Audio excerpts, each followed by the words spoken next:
One of the most surprising things I ran across while researching for this week's Stuff Mom Never Told You theme of all things bedroom related was just how much sleep has become a socioeconomic luxury.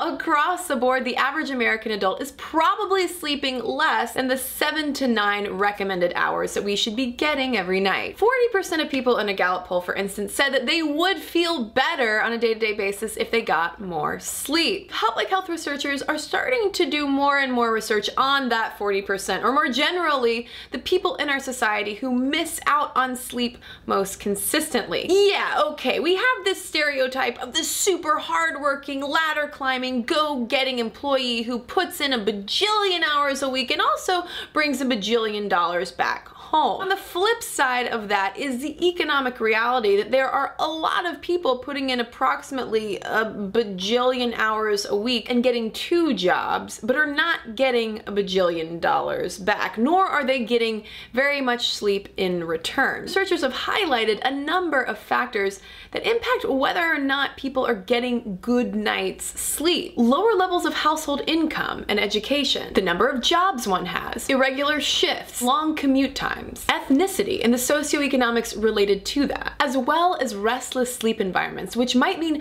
a noisy or poorly constructed home or the entire neighborhood. In other words, sleep is a social justice issue, particularly if our society continues to evolve in this have-have-not direction based around something so fundamental to not only our human health, but also to our psychological and professional well-being. When it comes to ladders up out of poverty, sleep is very important. You need to be mindful and awake on the job for better job performance, more promotions, better access to educational opportunities, and better educational performance. All of these kinds of building blocks that lead to healthier, happier ways of life, healthier, happier sleep environments, if you want to put it in clinical terms. And a chronic lack of sleep, which the Centers for Disease Control and Prevention has labeled a public health epidemic, has all sorts of horrendous health implications, possibly leading to things like anxiety, depression,